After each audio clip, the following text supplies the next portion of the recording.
o nosso louvor a Ti, ó Deus, que é Criador e sustentador de todas as coisas. O Senhor que é justo, reto, longânimo, benevolente, bondoso, gracioso, misericordioso, santo, eterno, soberano.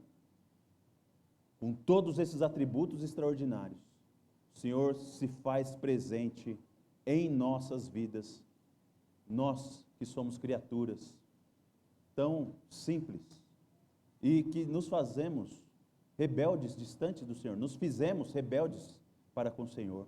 Mesmo assim o Senhor vem e nos resgata. Nós te bendizemos, Senhor, nós te louvamos e queremos também trazer ao Senhor as nossas súplicas e orações por igrejas espalhadas no mundo. Queremos te bendizer e agradecer e também rogar pela Igreja Batista Redenção em Natal, pedindo que o Senhor continue abençoando o pastor Felipe, sua equipe e toda aquela igreja, concedendo a eles do favor do Senhor, para que eles possam ser testemunhas fiéis na exposição da obra salvífica do Deus Trino. Abençoa aqueles irmãos com precisão teológica, com fervor piedoso e também com um amor acolhedor, para que as pessoas possam chegar-se ao Senhor. Pai, nós queremos rogar pelo seminário Martin Butzer também, que agora inicia mais um ano letivo, e pedimos ao Senhor que o Senhor conceda que esse seminário tenha a liberdade para continuar ensinando com ousadia o Evangelho da graça do Senhor, o Evangelho da salvação pela graça mediante a fé, da justificação pela fé somente, pelos méritos de Cristo somente. Pai, abençoa os líderes, os professores, a direção, dando a eles renovo e força para permanecerem fiéis e firmes no Senhor. Concede aos alunos também, como oramos hoje pela manhã, que estão entrando lá cheios de anseio, de desejo de te conhecer, que eles saiam então cheios do conhecimento do Senhor e mais apaixonados, mais amantes dos Deus Trino. E assim sirvam a tua igreja com plena fervor e piedade. Nós queremos rogar pela família do nosso irmão Mauri, suplicando ao Senhor que o Senhor traga o consolo ao coração deles todos. Nós vínhamos orando por Dona Maria e nós te bendizemos pelos muitos anos de vida que o Senhor concedeu a ela e também pelo testemunho que ela deu de confiança em Jesus, a sua salvação. Por isso nós, no fim das contas, te louvamos mais ainda pela grande firmeza que temos da esperança do reencontro com ela, de que teremos vida eterna juntamente com nossa irmã Maria. Pai, quero te louvar por nossa igreja, louvar pelos líderes que o Senhor tem levantado aqui, pessoas com disposição de servir, com disposição de amar e de trabalhar com compromisso.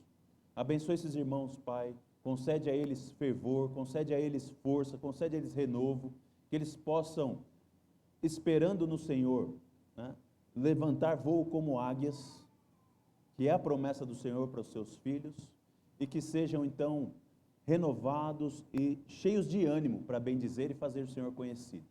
Levanta mais pessoas para servir em nossa igreja e abençoa-nos com a graça de sermos contentes no serviço a Ti e a Teu povo. Pai, nós vamos abrir agora a Escritura para lidar com um texto que é tão estranho a nós, porque ele está tão distante. Transforma ele próximo, conforme nós podemos ver nele aqui a graça e a bondade do Senhor.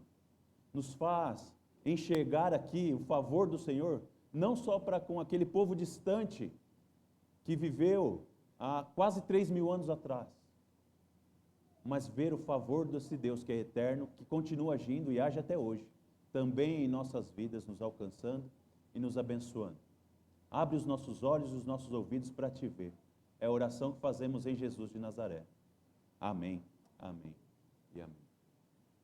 Para sua Bíblia, no livro de Oséias,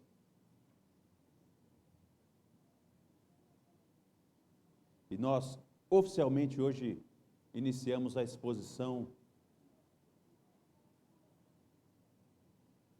dos profetas que estão ali reunidos no livro dos 12, que são conhecidos como profetas menores, e muitas vezes nós acabamos entendendo que eles são menores em termos de importância, quando na verdade eles são menores por causa da quantidade daquilo que eles escreveram. E alguns deles nem escreveram tão pouco assim, alguns escreveram bastante. Oséias é um desses que tem bastante texto, material escrito. Os textos dos profetas são aqueles que muitas vezes nós fazemos a leitura, né, naquele plano de leitura que fazemos, quase que na obrigação, né? Morrendo de vontade de pular. Se pudesse já passar dos Salmos ou de Provérbios para Mateus, eu sei que muito crente faria isso. Mas, como eu disse semana passada, isso aqui é um tesouro inesgotável e riquíssimo para nós. E nós temos então a grande oportunidade de ler esse texto. Quero começar lendo e recomendar a você que mantenha a sua Bíblia aberta, porque nós vamos expor aqui um trecho grande, nós vamos fazer uma leitura progressiva e a exposição progressiva desse texto. Nesse ponto quero também fazer um parêntese. Se você tem o costume de usar a Bíblia no celular, você vai sofrer um pouquinho nessas nossas exposições, porque a gente vai passar de um lado para o outro, de um capítulo para o outro, e o celular fica mais travado para a gente fazer isso. Quero recomendar a você a usar uma Bíblia em papel, além de que aqui não tem distração de notificação chegando para você. Mas aqui você tem um controle mais fácil do texto para ir e voltar, tá? Vamos ler então a partir do verso 1 de Oséias, capítulo 1. Quero fazer a primeira leitura agora até o verso 9. Palavra do Senhor que foi dirigida a Oséias, filho de Beeri, nos dias de Uzias, Jotão, Acás e Ezequias, reis de Judá, e nos dias de Jeroboão, filho de Joás, rei de Israel. Quando pela primeira vez o Senhor falou por meio de Oséias, o Senhor lhes disse: vá e case com uma prostituta, e tenha com elas filhos de uma prostituta. Porque a terra se prostituiu, desviando-se do Senhor. Então Oséias foi e casou-se com Gomer, filha de Diblaim, que ficou grávida e lhe deu um filho. E o Senhor disse a Oséias: ponha nele o nome de Jezreel, porque daqui a pouco castigarei a casa de Jeú por causa do sangue derramado em Jezreel. Vou acabar com o reino da casa de Israel. Naquele dia, quebrarei o arco de Israel no vale de Jezreel. Gomer ficou grávida outra vez e deu à luz a uma filha. Então o Senhor disse a Oséias: ponha nela o nome de Lo-Ruamá, porque não voltarei a ter compaixão da casa de Israel, para lhe perdoar. Porém da casa de Judá eu terei compaixão e o salvarei pelo Senhor seu Deus. Porque não o salvarei pelo arco, nem pela espada, nem pela guerra, nem pelos cavalos, nem pelos cavaleiros. Depois de ter desmamado Lo-Ruamá, Gomer ficou grávida mais uma vez e deu à luz a um filho. E o Senhor disse: ponha nele o nome de Lo-Ami, porque vocês não são o meu povo, nem eu serei o seu Deus. O texto de Oséias, ele ficou mais popular alguns anos atrás, por causa de um homem, um senhor, que era um pedreiro e também se intitulava pastor. Tinha uma pequena comunidade que se reunia com ele, de aproximadamente 12 pessoas. E na sua interpretação do texto de Oséias, ele disse que tinha a legitimidade, então, de tomar a mulher de outros homens. E aquilo trouxe uma confusão, porque ele leu o texto errado. Não essa passagem que nós lemos, mas uma passagem que vamos ler posteriormente, você pode ler agora comigo ali. O verso 1 do capítulo 3, que diz: o Senhor me disse, vá outra vez e ame uma mulher que é amada por outro e é adúltera. O Senhor está falando de uma mulher adúltera, e ele leu assim: pega uma mulher que é amada por outro e adultera. E ele então entendeu que ele devia adulterar com a mulher do outro homem lá da igreja, teve relações com ela, e que é muito impressionante nessa ocasião, é que foi feita uma reportagem com esse homem, e o repórter falando com ele, ele explicando isso. Não, o Senhor disse aqui, é para eu pegar uma mulher do outro e adulterar, adultera com ela. Repórter, posso ler? E leu o texto corretamente. E disse aqui, não, mas o texto está dizendo uma mulher que é adúltera. O senhor perdeu o acento aqui. E aí ele é corrigido em rede nacional, fica cheio de vergonha. E aquela coisa ali fica bem sinistra, porque a situação é sinistra. O adultério é uma coisa sinistra. Um homem tomar a mulher de outro homem é uma coisa sinistra. E uma mulher ser considerada adúltera é uma coisa sinistra. E mais sinistro ainda é uma mulher prostituta. Uma mulher que é completamente guiada por interesses escusos, a ponto de entregar aquilo que ela tem de mais valioso, a sua integridade e o seu corpo. E o livro de Oséias, ele começa justamente com essa afirmação pesada que o Senhor faz para o profeta. Oséias, case-se com uma prostituta. Oséias, case-se com uma prostituta. Por que é que o Senhor está dando essa recomendação a Oséias? Para isso nós precisamos entender o que está acontecendo no mundo de Oséias. Oséias, verso 1, vai dizer para a gente que é um profeta e que ele viveu então nos dias de Uzias, Jotão, Acás e Ezequias, reis de Judá, e nos dias de Jeroboão, filho de Joás, rei de Israel. É fundamental que nós tenhamos uma percepção clara da situação dos reinos de Israel e de Judá, para podermos compreender o porquê que o Senhor chega a Oséias e diz, case-se com uma prostituta. E eu quero então rapidamente, com muita brevidade, espero, dar para você esse cenário. Você sabe que o povo de Israel foi tirado pelo Senhor do Egito com grande poder e maravilhas, e o Senhor guiou o povo então para a terra prometida, dando muitas declarações de bênção àquele povo, quando nós lemos no começo desse livro, se eles obedecessem ao Senhor. O Senhor livra aquele povo e concede a eles um caminho para seguir. Nunca inverta essa ordem. O Senhor livrou Israel do Egito e deu para eles um caminho a seguir. E prometeu para eles bênçãos. Naquela terra que manava leite e mel. E o povo entrou na terra e nós percebemos nos nossos estudos de terça do ano passado que eles conseguiram estragar aquela terra por causa da sua rebeldia. O povo não obedeceu ao Senhor. E nesse desenvolvimento, crescimento, ficou cada vez mais claro essa desobediência, esse afastamento de Deus. Já nos tempos dos juízes, isso era presente, real, mas na monarquia, isso ficou ainda mais evidente. O Senhor levantou Davi como um rei para abençoar as 12 tribos e unificar as 12 tribos sobre um governo. Fez uma promessa a Davi. Davi, o seu reino vai ser eterno, você vai ser um rei para esse povo. Óbvio que você sabe que Davi não era o rei messiânico perfeito, porque ele mesmo caiu, ele mesmo foi alguém que ofendeu ao Senhor, se desviou dos caminhos do Senhor.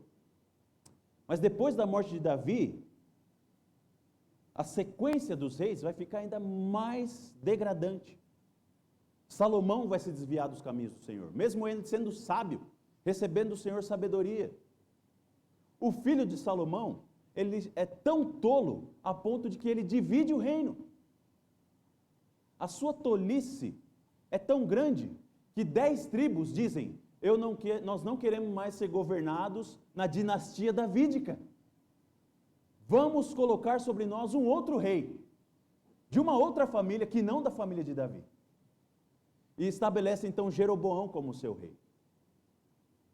Só que Jeroboão, assumindo as 10 tribos do norte e agora estabelecendo então o reino do norte de Israel, ele tem, em alguma medida, medo e inveja da dinastia davídica que governa as 2 tribos do sul do reino de Judá.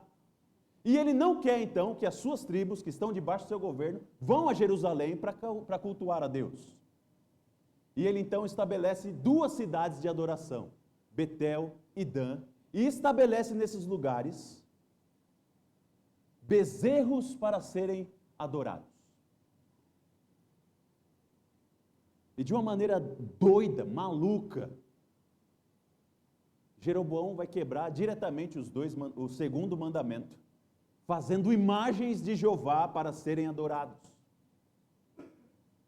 E isso então vai trazer algo que vai se tornar enrustido como perversidade permanente no reino do norte de Israel. De toda a lista dos reis de Israel, que são os reis do norte, das 10 tribos do norte, não há nenhum rei que é declarado como um homem justo, mas todos eles abraçam o pecado de Jeroboão, aquele que estabelece esse reino. E dentro desse pecado, então, essas dinastias que são perversas, elas vão caindo. Você tem a dinastia de Jeroboão, que se impõe, mas cai logo. Você tem a dinastia de Baasa, que se impõe, mas também cai logo. Você tem a dinastia de Onri, que é um nome que é desconhecido, né? Talvez ele pareça um nome bíblico, aí você fala, esse nome aí deve estar na Bíblia mesmo, mas ninguém lembra de Onri. Mas você com certeza lembra do filho de Onri e da sua nora, Acabe e Jezabel, que são, de uma maneira muito clara, a personificação da malignidade demoníaca e diabólica que estavam no reino do norte, completamente dedicadas à idolatria de Baal e desviando o povo que o Senhor havia tirado do Egito da adoração do Senhor.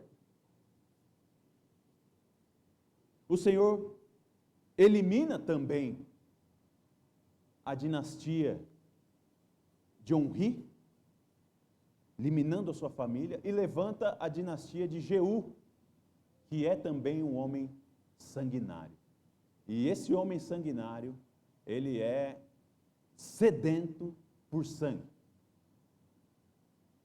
Ao ser levantado do próprio Deus para trazer castigo para a dinastia de Onri, para a família de Acabe, para Jezabel e tudo mais, Jezreel é alguém que faz uso da violência de maneira ilimitada. Ele é alguém que não tem nenhum problema com ações violentas, com sangue, com corpos quebrados e nada mais. E essa eliminação que ele faz justamente nesse lugar chamado Jezreel, que é onde está o palácio de Acabe e Jezabel. E na dinastia de Jeú, então, você tem na sequência esse homem aí, que agora também reina, chamado Jeroboão também, mas não é aquele primeiro, é um outro Jeroboão, é o Jeroboão, filho de Joás, que reina agora no século 8º a.C., ou seja, nos anos 700 a.C., nos quais Oséias vive, no mesmo período desse homem, que é um descendente de Jeú. Ele está reinando em Israel.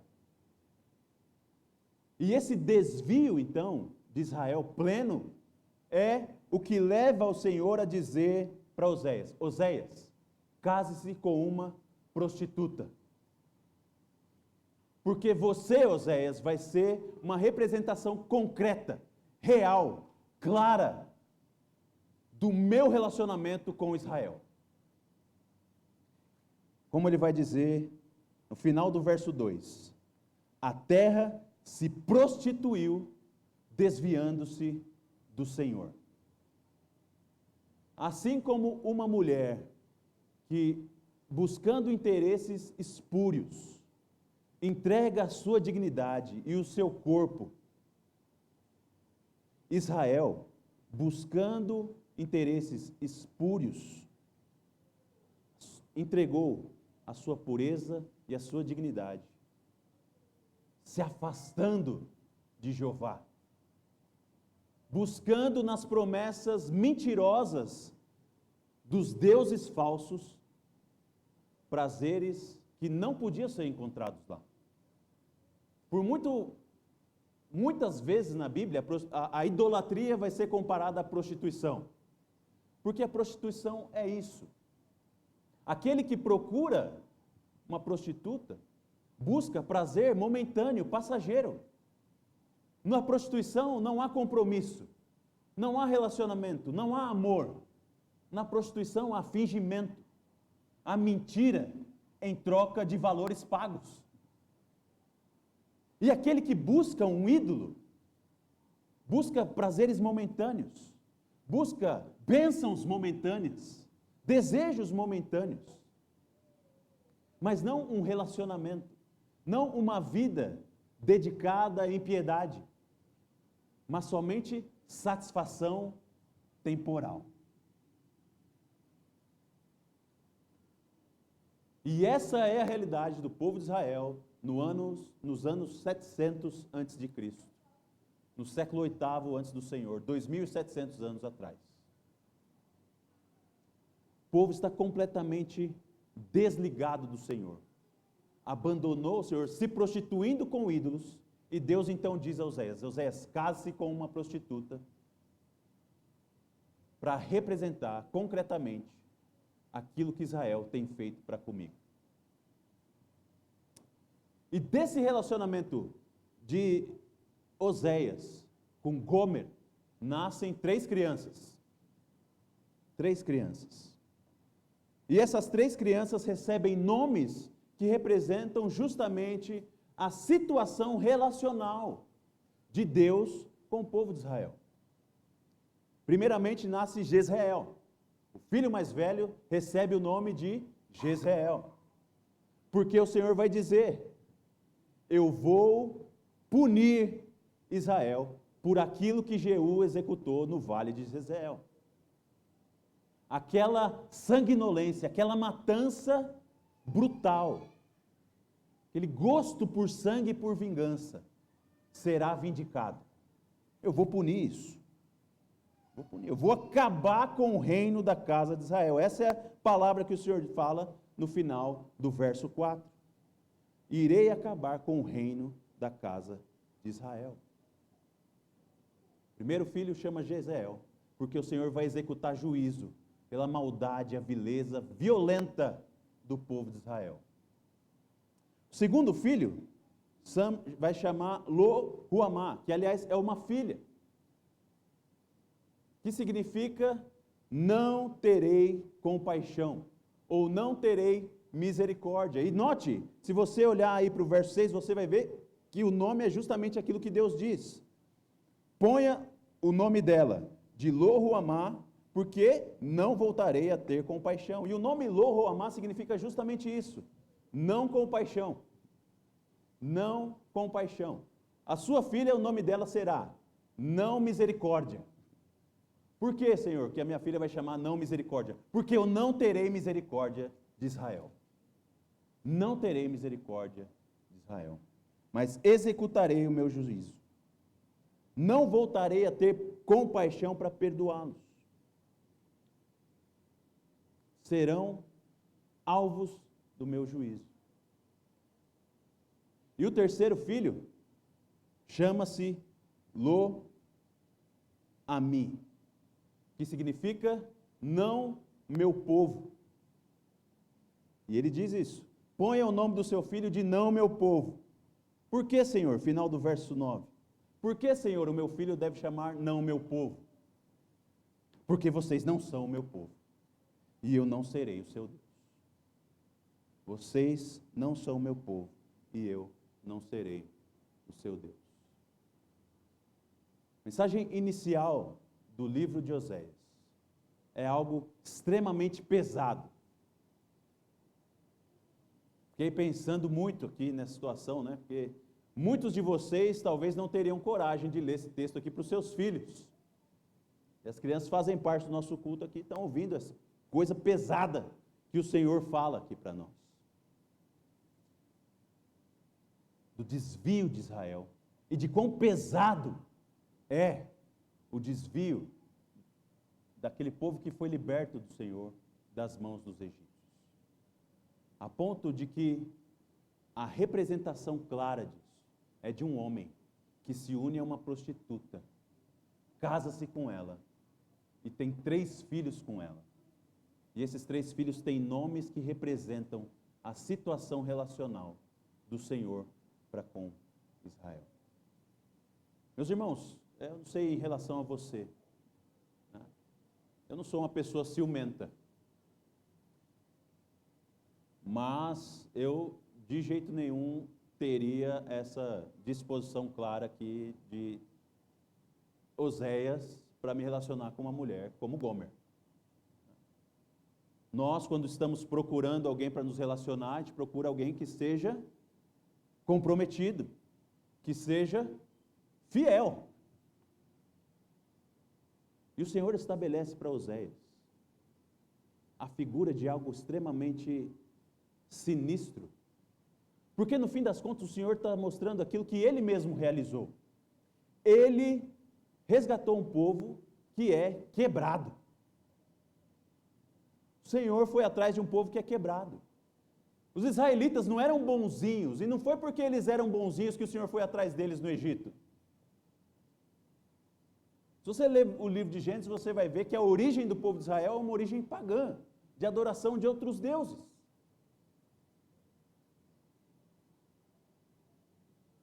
A origem deles é essa. Impressionante a história, né, de quando Jacó está saindo da casa do seu sogro Labão, e Raquel, que vai deixar a casa do seu pai, o que ela pega lá? Deuses, os deuses do seu pai para levar embora, para ela continuar adorando aqueles deuses. E é uma matriarca do povo de Israel. Aquele povo era um povo idólatra, e o Senhor foi atrás deles, buscou, resgatou, e eles então agora, mesmo amados, resgatados pelo Senhor, permanecem na sua idolatria e na sua prostituição. E o texto inicia mostrando que essa é a situação. Me casei com você, você sendo idólatra, e você permanece idólatra. A situação do nosso relacionamento é esse. Você permanece buscando prazeres em outros homens, que não o seu marido, como a gente vai ver muito claramente no capítulo 2. Mas o capítulo 1 não termina exatamente assim.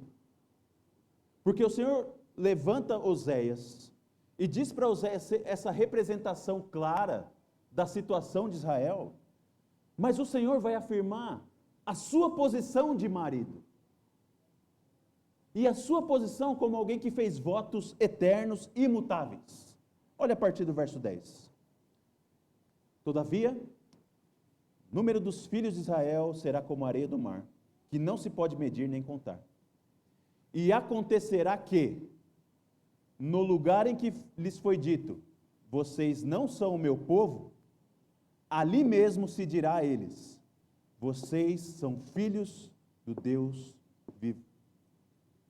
Os filhos de Judá e os filhos de Israel serão reunidos e constituirão sobre si uma só cabeça. Eles se levantarão da terra, porque grande será o dia de Jezreel. Chamem seus irmãos de Ami e suas irmãs de Ruamá.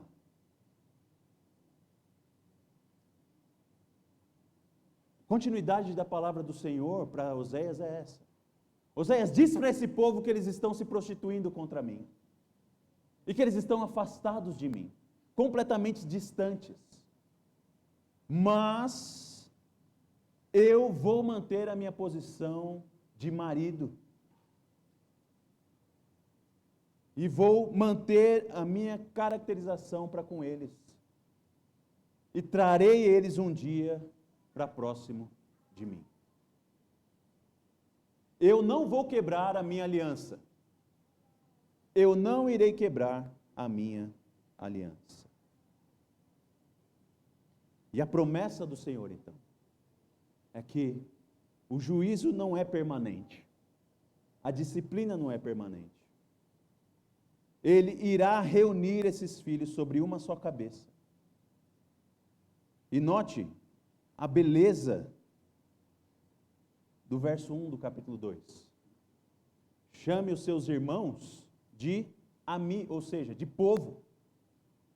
Chame as suas irmãs de ruamá, ou seja, misericórdia, compaixão, porque eu irei cumprir o meu papel de marido. E vocês, que são chamados não povo, sabe do que vocês serão chamados? Filhos do Deus vivo. Meus irmãos, o texto de Oséias já começa com muita profundidade, dizendo com muita clareza o seguinte: a salvação pertence ao Senhor. A salvação não pertence ao homem, ou aquilo que o homem pode fazer para agradar ao Senhor e realizar ao Senhor. Porque é impossível ao homem fazer algo que atraia o favor do Senhor por si mesmo. O homem está completamente corrompido na sua situação natural, nos seus desejos, na sua vontade, cego, que só consegue ver o que está perto, prazeres instantâneos, prazeres imediatos. Aquilo que me dá prazer agora é o que eu quero, mesmo que eu tenha que entregar a minha dignidade, mesmo que eu tenha que entregar o meu corpo, mesmo que eu tenha que me afastar daquele que me amou, que me buscou, que me resgatou, ou que me prometeu, fez promessas eternas.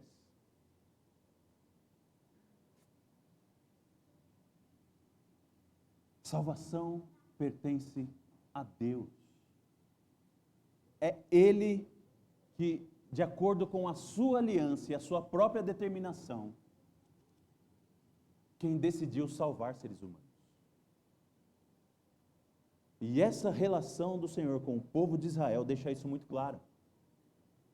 Que não estava em Israel a capacidade para ser salvo. Muito pelo contrário, eles rejeitam e se afastam de Deus. Mas porque Deus decidiu salvar, Ele diz: farei de vocês filhos do Deus vivo. Uma promessa tão poderosa que o apóstolo Paulo vai repetir ela em Romanos capítulo 9, para dizer que Deus está juntando um povo para si longanimamente. E não só judeus, não só filhos de Abraão, mas também gentios, povos espalhados pela terra, fazendo deles filhos do Deus vivo. A base da salvação é o decreto do Senhor, é a decisão do Senhor, é o compromisso do Senhor. Não está nos seres humanos o ser salvo, está em Deus. O texto vai continuar dizendo o seguinte, a partir do verso 2 do capítulo 2. Acusem a mãe de vocês. Acusem-na porque ela não é a minha mulher, eu não sou o seu marido. Que ela afaste as suas prostituições de sua presença e os seus adultérios de entre os seus seios. Do contrário, eu a deixarei sem roupa e nua, como no dia em que nasceu. Eu a tornarei semelhante a um deserto e a uma terra seca, e deixarei que morra de sede. E não terei compaixão de seus filhos, porque são filhos de uma prostituta, pois a mãe deles se prostituiu. Aquela que os concebeu agiu de forma vergonhosa, porque disse: irei atrás dos meus amantes, que me dão o meu pão e a minha água, a minha lã e o meu linho, o meu azeite e as minhas bebidas. Portanto, preste atenção, portanto, eis que cercarei os seus caminhos com espinhos, e levantarei um muro contra ela, para que ela não ache as suas veredas. Ela correrá atrás dos seus amantes, mas não os alcançará. Irá procurá-los, mas não os encontrará. Então dirá: vou voltar para o meu primeiro marido, porque a minha vida era melhor naquele tempo do que agora. Ela não reconheceu que fui eu que lhe dei o trigo, o vinho e o azeite. Fui eu que lhe multipliquei a prata e o ouro, que eles usaram para Baal. Portanto, mais uma vez, farei que no devido tempo ela devolva o meu trigo e o meu vinho. Tirarei dela a minha lã e o meu linho, que deviam cobrir a sua nudez. Agora descobrirei as suas vergonhas, e aos olhos dos seus amantes, e ninguém a livrará de minha mão. Farei cessar toda a sua alegria, as suas festas, as festas de lua nova, os seus sábados e todas as suas solenidades. Devastarei as suas videiras e as suas figueiras, das quais ela disse: este é o pagamento que recebi dos meus amantes. Farei com que virem mato, e os animais selvagens as devorarão. Eu a castigarei pelos dias dos Baalins, nos quais lhes queimou incenso, e se enfeitou com os seus pendentes e com as suas joias, e andou atrás dos seus amantes, mas de mim se esqueceu, diz o Senhor. Depois de dizer para Oséias da situação do povo em relação a ele, e dizer: Oséias, eu permaneço na minha posição de marido, o Senhor chama agora os filhos para reconhecer o estado de sua mãe, fazendo uma alusão clara então de que os cidadãos israelitas deveriam reconhecer o seu estado como nação, e dizer então: nação, nós nos desviamos de Deus. E por isso o Senhor vai dizer a Oséias então: digam que eles acusem a situação de sua mãe, que eles tragam a verdadeira realidade de como ela está desviada de mim e completamente absorta, completamente envolvida e entregue aos prazeres da prostituição. Acusem-na. Acusem-na. E o fato de o Senhor chamar os filhos a acusarem a sua mãe, ou chamar os cidadãos para acusarem a sua nação, é porque se essa mãe não chegar à razão, ela terá exposta a sua vergonha. E o Senhor deixa claro então que Oséias deveria ensinar o povo. Caso essa mulher permaneça nessa situação, eu vou expor quem ela é. Vai ficar claro que ela é uma mulher que busca prazeres nos seus amantes, se esquecendo de mim. Eu vou deixar ela nua no meio da rua. É isso que o Senhor diz para Oséias, para que todos vejam a sua vergonha. Ela está se prostituindo. E aí Deus então dá duas coisas que faria. Primeiro, ele vai então cercar os caminhos de prostituição dela, para deixar claro uma coisa simples. Você está buscando prazeres nos seus amantes, mas esses amantes não têm prazeres. O seu vinho, o seu trigo, o seu azeite, o seu sustento, sou eu quem dou. Sou eu quem dou alegrias e prazeres a você. Não estão nos seus amantes. Por isso eu vou cercar os muros para que não cheguem mais esses prazeres que eu estava dando. E você vai ser seca de prazeres. Vai ficar claro para você que não há prazer nos Baalins, não há prazer nos ídolos. Não há. E não só isso. Vou fazer com que ela se volte, vou tirar dela a vestimenta, para que a vergonha fique cada vez mais clara. E ela vai perder a alegria, não só nos amantes, mas em toda a sua vida.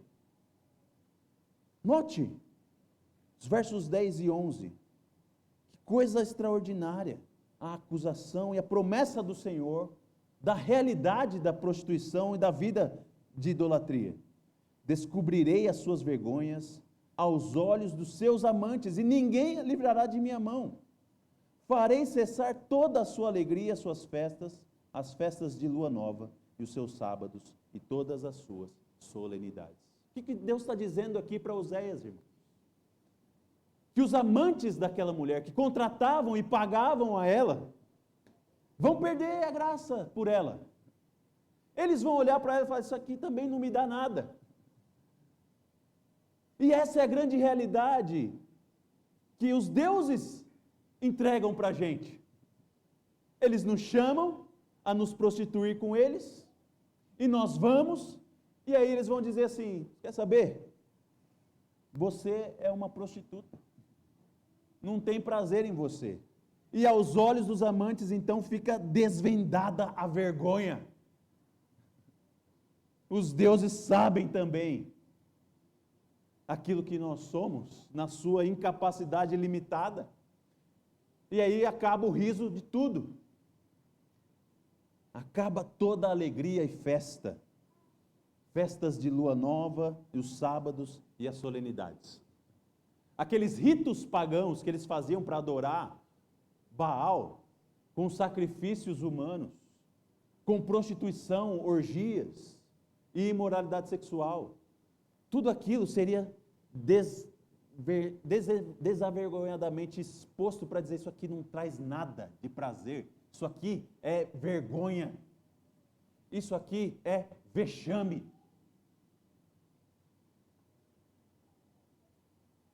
E essa é uma realidade tão clara,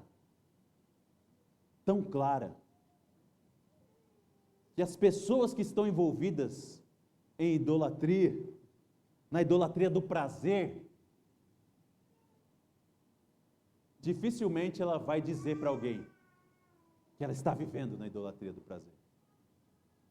É sempre se escondendo, é sempre escondido, é sempre quando ninguém está vendo, sempre buscando um cantinho para ficar sozinho e isolado, porque ninguém quer ser exposto na realidade de que isso não dá nada, mas o Senhor está dizendo, eu vou expor, irei expor, para mostrar, para você saber que essa realidade é cruel e matadora, ela é assassina, não tem prazer nessas coisas, não tem, e por isso é necessário que o Senhor exponha, por isso é necessário que o Senhor discipline, e esse é o ponto grande que Oséias está falando, a disciplina está chegando. E Oséias está usando aqui a linguagem figurada para falar daquilo que Deus realizaria através dos assírios para destruir completamente o povo de Israel. As 10 nações seriam espalhadas pelos assírios, de maneira que nunca mais poderiam ser reunidas novamente como nação, como tribos, filhos de Jacó. Nunca mais. Foram completamente dispersos. E os assírios, ao tomar a terra, foram lá, encheram de povos diferentes lá, em Samaria, justamente para causar essa vergonha, que agora eles não sabem mais o que eles são, não sabem mais quem eles são, onde eles estão e a quem eles pertencem, e perderam completamente sua identidade e seu prazer. E Deus chama Oséias, então, acuse sua mãe, acuse a nação, porque senão eu vou trazer o juízo, vou trazer a disciplina. Trarei a disciplina. E essa disciplina é necessária. Ela é uma coisa que é boa, porque só com a vergonha que nós vamos ter a consequência do texto. Note agora a terceira coisa que Deus vai fazer com essa mulher. Ele diria que iria cercar os caminhos, que ele iria tirar dela a lã, mas olha o verso 14. Portanto, eis que eu a atrairei e a levarei para o deserto, e lhe falarei ao coração, e eu ali lhe devolverei as suas vinhas, e farei do vale de Acor uma porta de esperança. Ali ela me responderá, como nos dias da sua mocidade, e como no dia em que saiu da terra do Egito. Naquele dia, diz o Senhor, ela me chamará de meu marido, e não me chamará mais de meu Baal. removerei da sua boca os nomes dos Baalins, e ela não mais se lembrará desses nomes. Naquele dia farei a favor dela uma aliança, com os animais selvagens, com as aves dos céus, com os animais que rastejam sobre a terra. Tirarei da terra o arco e a espada e a guerra, e farei com que o meu povo repouse em segurança. Farei de você a minha esposa para sempre. Farei de você a minha esposa em justiça, em juízo, em bondade e em misericórdia. Farei de você a minha esposa em fidelidade, e você conhecerá o Senhor. Naquele dia eu responderei, diz o Senhor, responderei aos céus, e esses responderão à terra. E a terra responderá ao trigo, e ao vinho, e ao azeite. E estes responderão a Jezreel. Semearei Israel para mim mesmo na terra, e terei compaixão de Lo-Ruamá. E para Lo-Ami direi, você é o meu povo. Ele responderá, tu és o meu Deus. Meus irmãos, a linguagem poética de Oséias, cheias de ilustrações aqui, é para dizer algo profundo e completamente extraordinário. Que o Senhor iria trazer disciplina, juízo, vergonha. Mas essa vergonha, esse juízo e essa disciplina seria seguida por uma obra transformadora de modo final. De maneira que agora, essa mulher que sempre estava correndo do seu marido para os seus amantes, sempre dando um jeito de fugir para ir atrás do Baal, ir atrás de um outro homem, o Senhor vai transformá-la de um jeito que agora ela chama Jeová de meu marido. Ela é transformada de uma maneira que ela chama Jeová de meu amado.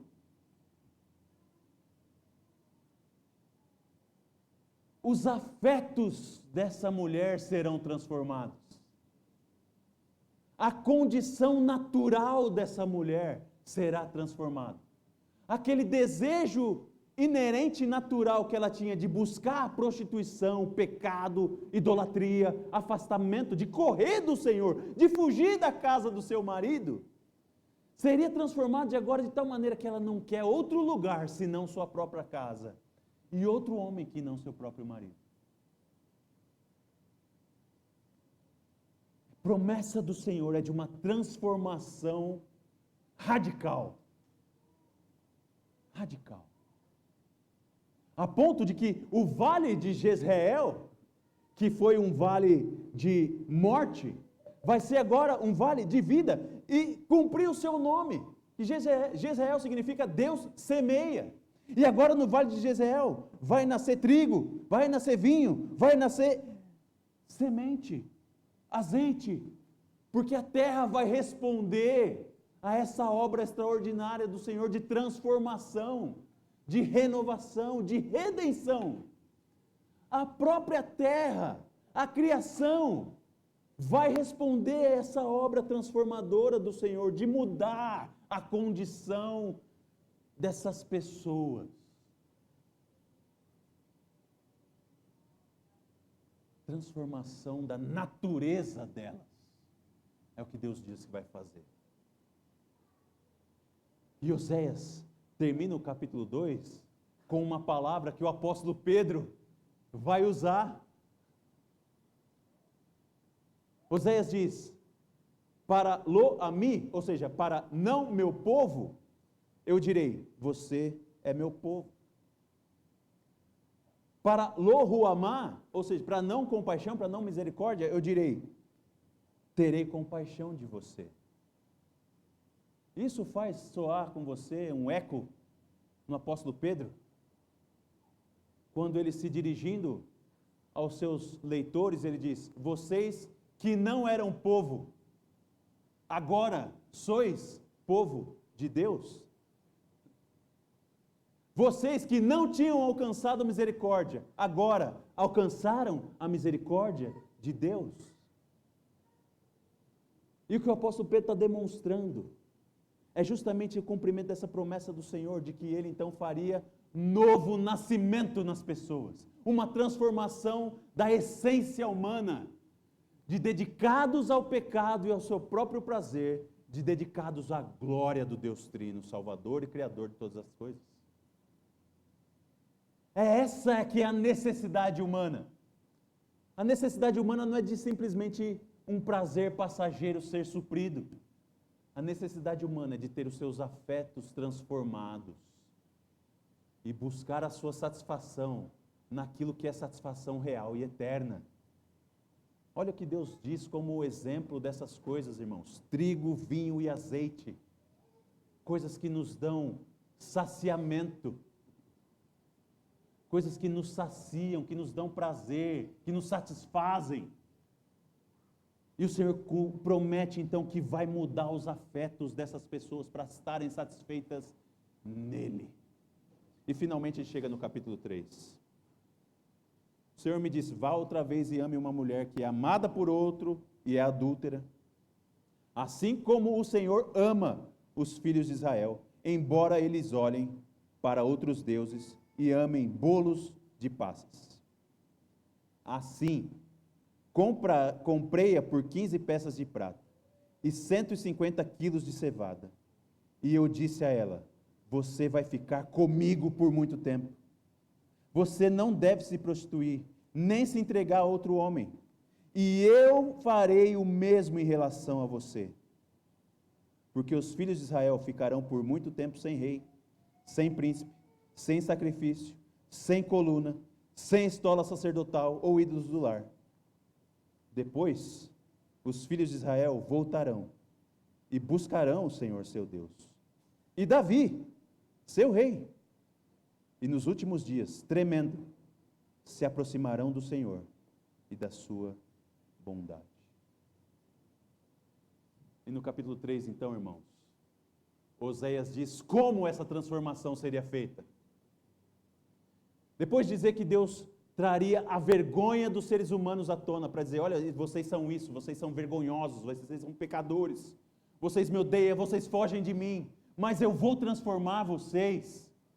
Alguns de vocês que não eram meu povo serão chamados meu povo. Alguns de vocês que não tinham misericórdia receberão misericórdia. Sabe como vocês vão receber isso? Porque eu vou comprar vocês.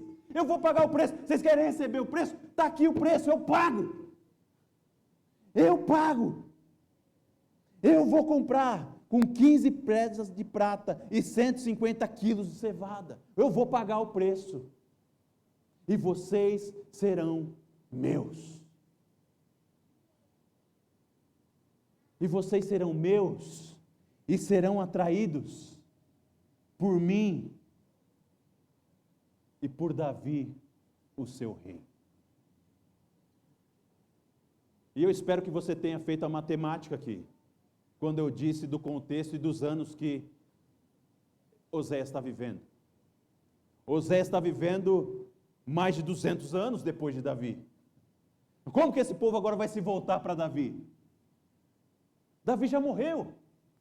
De quem que Oséias está falando? Daquele que viria para pagar o preço, que satisfaria o Senhor e transformaria os afetos dessas pessoas, para que eles desejassem a Deus. E quando eles olhassem para esse rei, eu quero, é esse o rei que eu quero para mim. É esse o marido que eu quero para mim. É essa governança que eu quero para mim. É esse prazer que eu quero para mim. Eu quero Jesus. É de Jesus que Oséias está falando. Porque Jesus pagaria o preço do resgate do povo de Deus. E essa primeira parte do livro de Oséias, então, com muita clareza, vai dizer: a salvação pertence ao Senhor. E o Senhor vai salvar. E vai salvar por meio de Cristo, de maneira final. E essa é a mensagem que o livro de Oséias começa, com essa ilustração que é tão feia, tão pesada, que a gente foge da leitura. Fala, não quero ler. Que prostituta? Pula essa parte, não quero me envolver com isso. E a gente foge de encarar a nossa vergonha do nosso pecado. E a gente perde de ver a profundidade do amor com que Deus nos amou. Que Ele mesmo, pagaria o preço para nos transformar em esposas fiéis, completamente limpas, uma noiva extraordinária. Que ele vai dizer no capítulo 2 aí, uma esposa, verso 19, em justiça, em juízo, em bondade, misericórdia, fidelidade. Uma esposa que conhece o Senhor. Meus irmãos, essa é a palavra do Senhor, e essa é a aliança do Senhor para com o seu povo. Não temos em nós nada que faça o Senhor se agradar de nós. Mas Ele, em misericórdia e graça, se agradou em nos salvar. E nos comprar com o preço do seu próprio Filho, derramando sangue na cruz, tendo o seu corpo moído. E é por isso que nós cantamos o que cantamos aqui. Diga para os abatidos, Ele vem para salvar. Diga. Sabe o que mais? Não são só os abatidos. Não são só os que estão desconsolados, tristes. O livro de Oséias vem dizer para a gente o seguinte: diga para as prostitutas, Ele vem te salvar. Diga para os pecadores, Ele vem te salvar. Cristo salva e transforma você em aceitável, perfeitamente diante de Deus. Uma esposa justa e fiel. Essa é a mensagem do Evangelho, gente. Cristo vem para nos salvar. Vamos orar. Deus bendito, que mensagem extraordinária. A gente não gosta de encarar a realidade da nossa vergonha, do que nós somos por natureza, de como nós abraçamos ídolos, nos prostituindo com eles. Nós gostamos de nos fazer de cidadãos honestos, de cidadãos justos, homens e mulheres de Deus. Mas a verdade é que não há em nós nada que chegue ao nível do Deus Criador e sustentador dos céus e da terra. Nós somos como Gomer por natureza, completamente desviados e satisfeitos em prazeres passageiros, nos prostituindo com ídolos, não necessariamente bezerros, como aqueles que Jeroboão colocou em Betel e Idã, mas ídolos do nosso coração, como dinheiro, como segurança, saúde, paz, filhos, cônjuges, tudo aquilo que toma o lugar do Senhor em nosso coração é ídolo, é prostituição.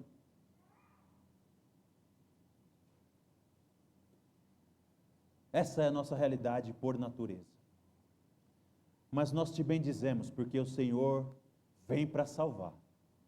E a salvação do Senhor é para valer. Porque é o Filho de Davi, que é o próprio Filho de Deus, quem vem pagar o preço do nosso resgate e da nossa purificação. Por isso nós te bendizemos, nós que já estamos em Cristo, para reconhecer que nele nós somos completamente puros diante do Senhor. Senhor, isso é tão extraordinário. Nós que conhecemos o nosso interior, nossa mente, nosso pensamento, nosso coração, poder declarar, eu sou justo em Jesus de Nazaré, é algo que enche a nossa boca de riso, mais do que o trigo, que o vinho, que o azeite. O Senhor Jesus nos satisfaz. Por isso nós bendizemos a Ti. Mas nós queremos também agora orar por aqueles que ainda não foram achados em Cristo e que ainda estão dispersos, longe, ainda estão naquele grupo chamado não meu povo, ainda estão naquele grupo reconhecido sem misericórdia, não há compaixão sobre eles. Pai, chama e salva. Transforma os afetos para se voltarem a Ti, em Jesus de Nazaré. Salva, Senhor. Transforma. No poder do Teu Espírito, que eles nasçam de novo e possam viver completamente para o Senhor. Realiza essa obra que o Senhor disse que realizaria. Como tem escrito aqui, nos últimos dias nós nos aproximaremos do Senhor. Nos últimos dias esses povos se aproximarão do Senhor e da sua bondade. Realiza isso em nós. Nos aproxima do Senhor e do seu servo Davi, nosso Rei, Jesus de Nazaré. É nele mesmo que nós oramos e pedimos. Amém.